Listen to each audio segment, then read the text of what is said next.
This is where the Clampetts live, but there ain't no one in, 'cause they went home for Christmas and a visit with their kin.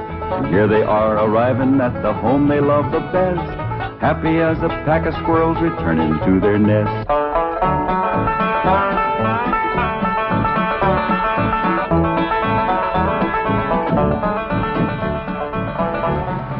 Hi, Thunder Granny, the old place ain't changed a bit.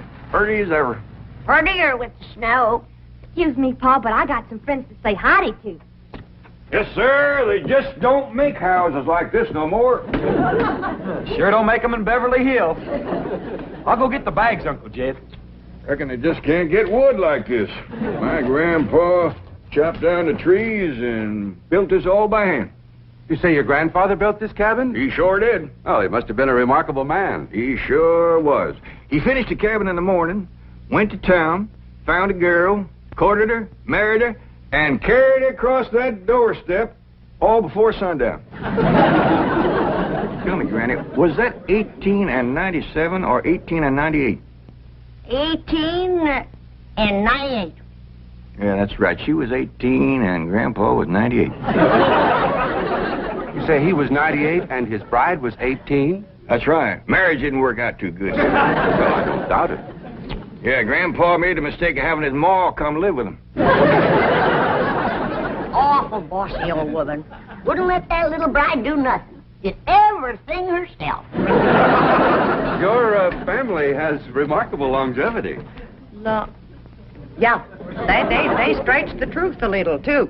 Oh? Grandpa was the day over 90 when he married that girl. And his ma didn't bust up the marriage. That poor little bride just wore out, having so many young'uns to take care of.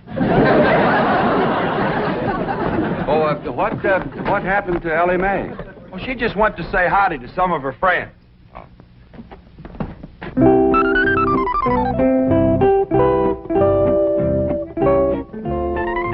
Maggie? Maggie, it's me, Ellie Mae. I come back to visit you. Ooh. Not you, Henry. Ooh. Right now I'm looking for Maggie. Have you seen her? You're supposed to be so doggone wise. Where is she? Ooh. Well, Davy Crockett. Say, you're looking bushy as ever. What's the matter? What you scared of? Don't you remember me? Please, Davy, don't run away. Oh, howdy, Mr. Beaver. It's me, Ellie. What you kicking snow at me for? Oh, please, Mr. Beaver, come back. Hi, Mr. Foxy. It's me, Ellie. Come back. Clampett, I certainly appreciate your letting me use your cabin as a field headquarters. I've got a few things in the bedroom. I'll get them out. No need for you to do that, Mr. Brewster. We're just going to be here a couple of days. Granny and Ellie can use the bedroom, and you and me can kind of curl up here in front of the fire. That's mighty kind of you, Mr. Clampett. But I'll find a place to stay in town. Well, no need for you to drive all that way through the snow. Why, you're here, you're by the oil field, and Granny cooks up a big meal that really sticks to your ribs. What you cooking tomorrow, Granny? My special Christmas holiday victuals.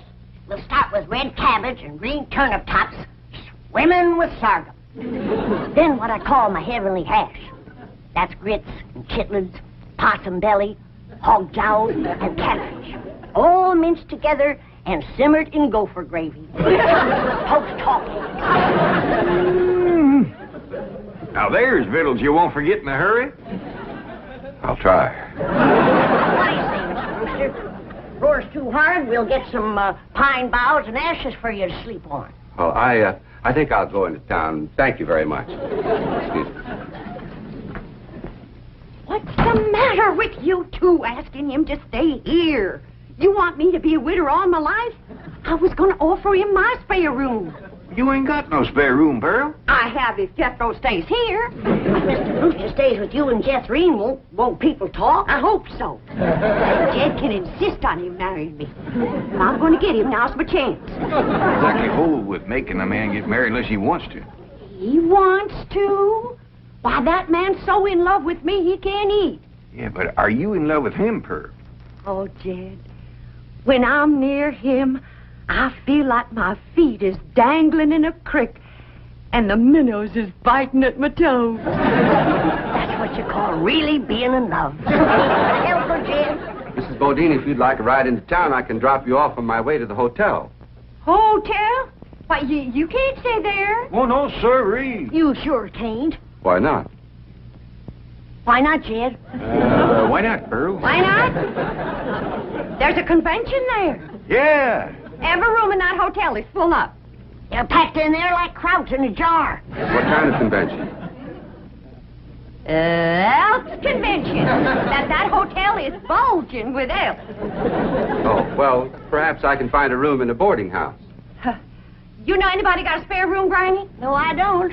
Do you, Jed? Well, I see now. Only spare room I know of around here is over to your house, Pearl. Why, land to mercy, I plumb forgot. Yes, my spare room. What spare room, Ma? We ain't got it. Ow! Yes, Pearl, why don't you run out and fetch some wood? I just brought some wood in. What spare room, Ma? We ain't got no spare. Ow! You just run along outside and get the kinks out of that leg. I ain't got no kinks in my leg. It's just that Ma just keeps... Ow! Son, if you're going to play hopscotch, you go outside. House ain't for playing games. But I ain't playing games. Then go chop me some wood. I just chopped some wood. Chop her some green wood. She wants to smoke a possum now. Get it. I just chopped some wood and I put it right there. I just put it right over there in the corner. Now, you come to my house, Mr. Brewster. The spare room is yours. Well, all right. If it's not... Why should I sleep here on the floor? I got a room... Ow! He's giving to stitches in the leg, ain't he, Granny? I'll have him rub it with some hot possum grease tonight. Yeah, well, if you're going. Aunt Pearl, would you do me a big favor? Well, of course, Daddy May. What is it? Would you take this here fur coat? You mean? For keeps? I sure would appreciate it. It makes my friends in the woods kind of skittish. They must reckon I'll be wearing them next. Well, I don't rightly know if I Go should... ahead and take it, Pearl. That is, if you don't mind it's been the war once or twice before. Oh, not at all. I tell you what. I'll put it in one of my hope chests, and I'll wear it on my honeymoon. Say, Mr. Clampett, isn't that an awful big tree that Jethro's chopping down? Yeah, you're notching it on the wrong side, too. Hey, Jethro, quit notching that tree on this side. It's liable to fall right down on the... Yeah, look out!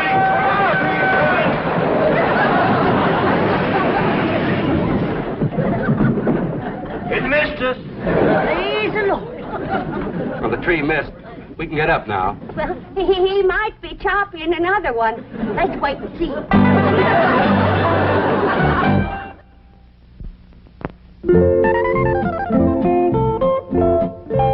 Maggie? Me, Ellie.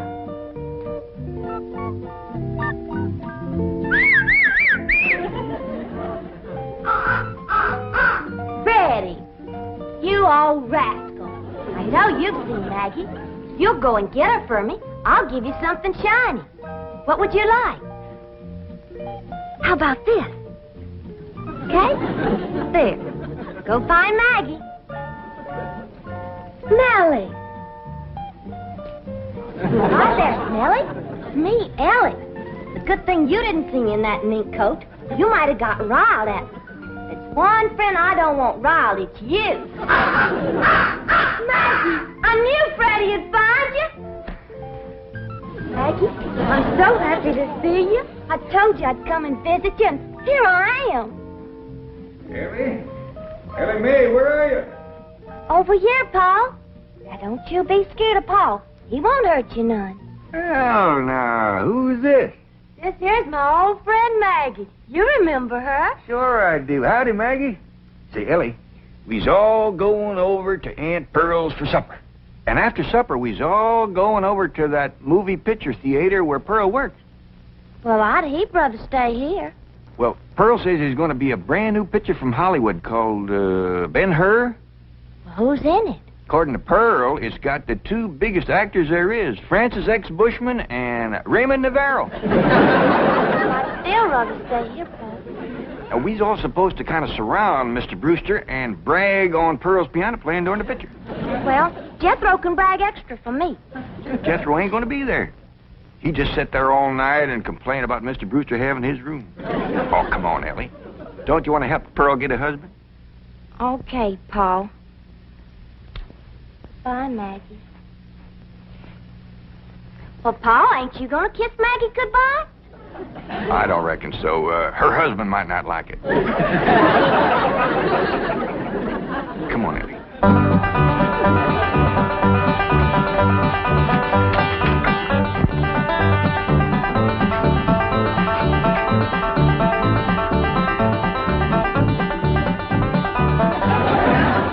Come on, everybody. Well, doggy. Jethrine, it's a picture of your ma. Yeah, it says, in person, Pearl Bodine, Wizard of the Keyboard. Oh, that means Pianny. Hey, your name is as big as Ben-Hur's. I begged the manager not to put that up, but he says it's a drawing card. My playing during the picture. During the picture. But don't you have sound? Loads of it. Between the people crunching popcorn and crying and reading the titles out loud, you got plenty of sound. Now, everybody go on in and sit down. You're all on complimentary passes. Now, I gotta pop some corn and sell tickets before I come in and play the overture. Mr. Brewster, did you ever in all your born days see a woman who could do more things than my cousin Pearl? She can cook, sew, keep house, play piano, and no wonder the men around here are just beating her door down to propose. But Pearl's choicey. She's waiting for the right man.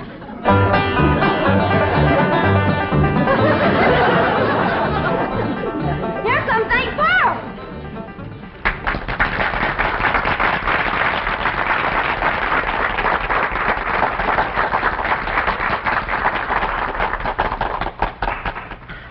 Ladies and gentlemen, before our big premiere gets underway, I know you'll want to meet the celebrities in our audience tonight.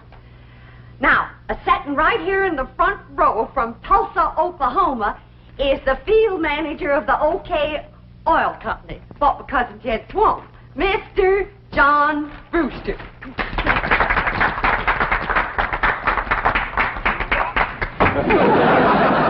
Who's that tomato? Come on. Homer Winch, get up there and you clean off that screen right now. Ain't you ashamed? Yeah, Pearl, but I couldn't help myself. I'm just eat up with jealousy. In red. Well, I see it too, so clean off the movie screen. Ben-Hur'll look like he's bleeding before the chariot race ever starts. Exciting when you're mad, Pearl. Get up there, you coot.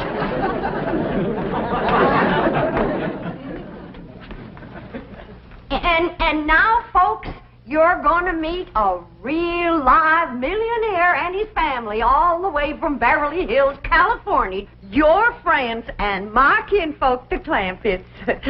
Jed, Granny, Ellie Mae.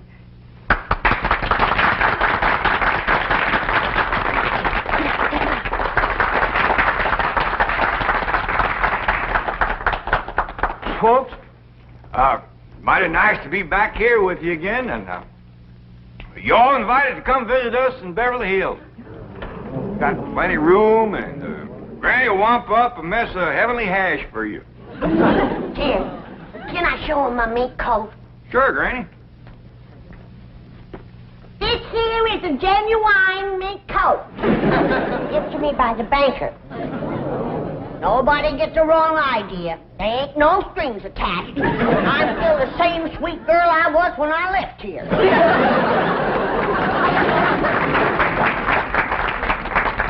And now, folks, I got a real big surprise for you. As you know, those that can read, the picture for tonight is Ben-Hur, and I have wrote and composed a special song in honor of the chariot race, which is the most exciting part of the picture. And this here special song is going to be sung by my daughter, Jethrine. Think about Jethrine.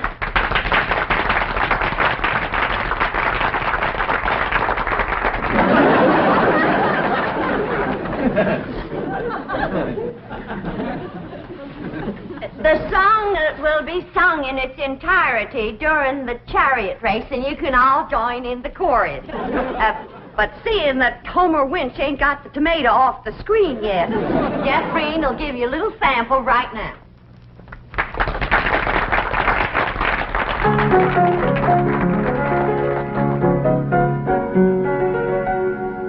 A mighty long time ago, couple of thousand years, in a town named Rome, which is far away from here, a feller named Ben-Hur lived and went to school, and that young feller was a chariot driving fool. Drive them horses, Ben, Ben, drive them horses, Ben, drive them horses fast, Ben, drive them for to win. Don't let that other rascal get ahead of you, or he'll win the race, and that'll never do. That's enough for now, Jeffrey. You'll hear the song again during the chariot race, and everybody can join in the chorus. And now, during the playing of the overture, we invite your kind attention to the advertisements which will appear on the screen. I thank you. All right, Charlie!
That's what you get for throwing yourself at a city dude. Hush up. Well, them fellas ain't nothing but a bunch of playboys. Just like bees flitting from flower to flower, grabbing up the honey. And then when your petals is drooping, they fly away. Everybody can hear you. I ain't ashamed of what I got to say. I love Pearl Bodine. Stop, Homer. Now, quieten down, Homer. You're making Pearl blush. Be my blushing bride, Pearl. Right here before your kinfolk, your neighbors, and Ben-Hur. I'm asking you to marry me. Get up off your knees. You're making a spectacle of yourself. I caught him, Ma. Sneaking out the door, and I caught him. I was not sneaking. I simply went outside for a breath of fresh air. Put him down. You, wasn't running away, was you, Mr. Brewster? No, of course not. Everybody's invited over to my house for apple cider.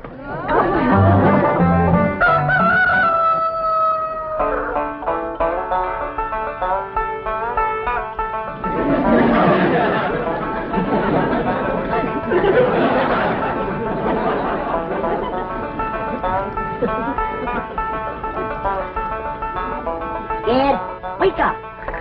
Ted, you too, Jethro. Come on now, get out from underfoot, both of you. Granny, we was up late last night. Yeah, Granny, we were asleep. It ain't what you want that makes you fat, it's what you get. Getting up off that floor.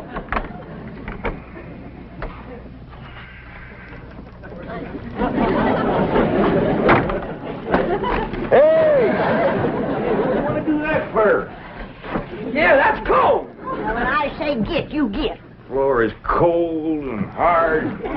You're getting soft from city life. Now get dressed, and get washed, and get packed. Packed! You heard what I said. I ain't gonna spend another night in this place. Not with that wild daughter of yourn. I didn't sleep a wink. Appears to me like you're getting a mite soft from city living, too. Time was when you never minded sharing a bed with Ellie Mae.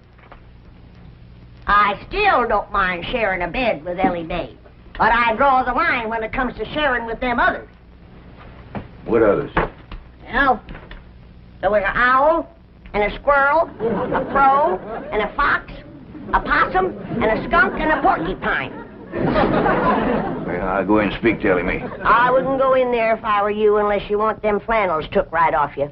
What are you talking about? You know where my mink coat is right now? Where? In the top of a tree, full of baby eagles. Their mama and me fought for nigh on to 10 minutes for that coat. But with them claws on her, she could get a better purchase on it. Took it right out the window. You been at your rheumatism medicine. I ain't about to swallow no story about Uncle it. Sam, Granny, a great big old eagle just snatched the hat right off my head. See what I told you? When a mama eagle wants to keep her babies warm, she'll grab anything. Somebody better help Ellie Mae hang on to her blankets, because that rascal just flew in her window. Frida, you hadn't ought to took Jethro's hat. Never mind about Jethro's hat. Ask her to bring back Granny's mink coat. Only if she wants to, of course.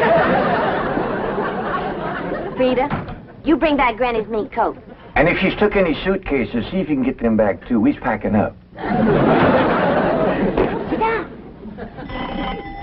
Oh, excuse me.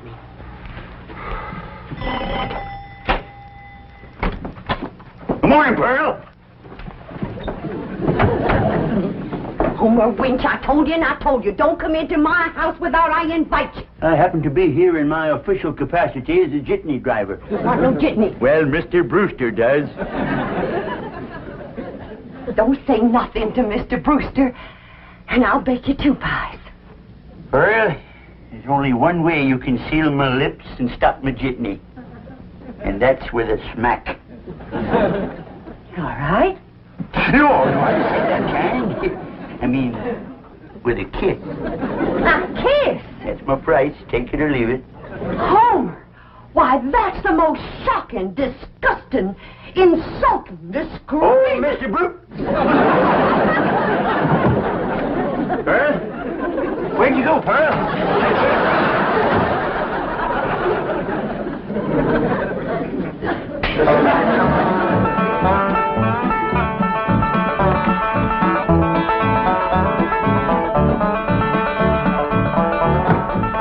Ma's coming, and boy, is she a driver. She must have heard we was leaving. Without getting her married to Mr. Brewster. I reckon we's in for considerable bawling. Ain't nobody can outcry Ma when she commences to gushing.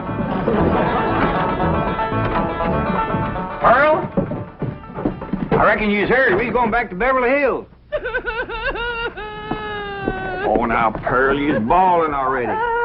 Don't worry, Pearl. You'll get a feller.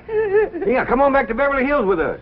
I can't. All right, Pearl, all right. I can't fight a woman's tears. We'll stay here until you marry Mr. Brewster. Yeah, Ma, and I'll be your best man.